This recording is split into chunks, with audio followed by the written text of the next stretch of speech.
Let's go through them point by point so we can really think about what they're trying to say here. Their first point is that Selectable Output Control will allow them to provide a service that is new and doesn't currently exist. Really, MPAA? First of all, technology is not new.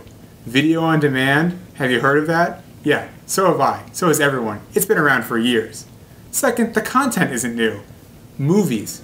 There are movies that are in the theaters, there are movies that are on DVD, there are movies that are going to be on HBO. They're not producing original content for Selectable Output Control. They're just trying to find a new way to sell you the old content they already have. Third, the new business model, allowing people to watch movies at home. That's a business model that's been around for a while. It's been on DVDs, it's been around for VHS, which the MPAA was really excited about when that started. Look, if moving up a release window by 2 weeks is a new business model, new doesn't mean anything. Anything can change enough to be a new business model. Finally, studios are already offering this service without Selectable Output Control. Magnolia Pictures, IFC, sorry MPAA, if those aren't real studios enough for you, how about Warner Brothers? They've signed the petition. They're part of the MPAA.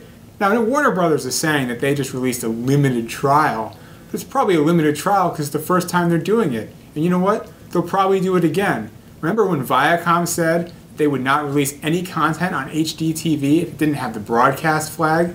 Have you watched anything on HDTV on CBS lately? This is the same sort of thing they're doing with SOC. Point 2. According to the MPAA, public knowledge insists that any new development can't occur until every single American already has purchased hardware for that development. That's not quite what we're about. As you know, public knowledge is all about encouraging innovation. But we try and encourage innovation that brings new and interesting services to the market, not innovation that destroys things you've already purchased in your house. Now, PK's concern isn't that we'll be left out, it's that it's going to eliminate functionality for existing devices. I mean, look, I know that my HDTV isn't going to be able to play 3D movies in the future, but I should hope that my HDTV can play HDTV in the future. All the time, I use my HDTV to watch video on demand that is in HD. Now, right now, most of the time that video on demand is after the DVD release date.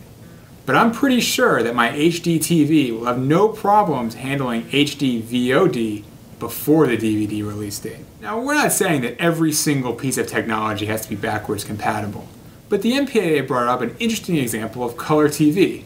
Let's take a look at that. When we adopted the color TV standard as a nation, we didn't use the standard that was the most beautiful or the most intense color. Why not? Because instead, we chose to use a standard that was backwards compatible, that allowed people with black and white TVs to receive color TV and watch it in black and white. This didn't leave anyone behind, and it let people move forward. SOC is not about that.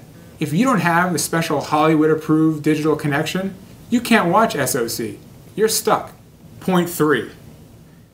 The MPAA says the SOC waiver is all that stands between consumers and early release content. This is crazy. Like we've said time and time again, things are already being released before the DVD release date on VOD. There are plenty of companies doing it, including MPAA companies. And years ago, the DVD release windowing system was also impossible to change. DVDs were always going to come out well after movies, and then it would go to HBO, and then all these other things.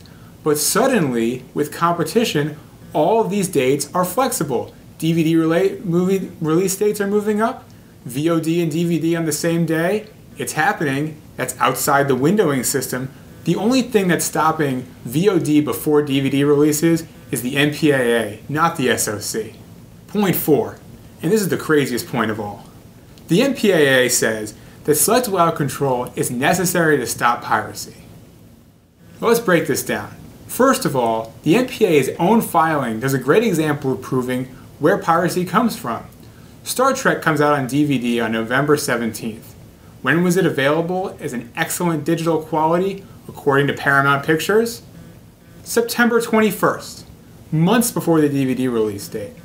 Now, if that doesn't show you that whatever you put out on video on demand is irrelevant for piracy, I don't know what does. Piracy comes from the studios themselves being unable to lock down their own content.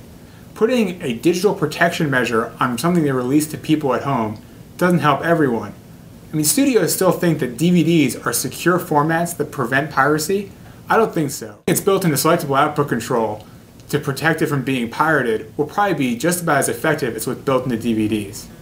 So that's our response to the MPAA's current filing. As I'm sure you know, this is not going to cool down anytime soon. So stick around for the next episode of Scrapin the Docket with Mr. X-Parte.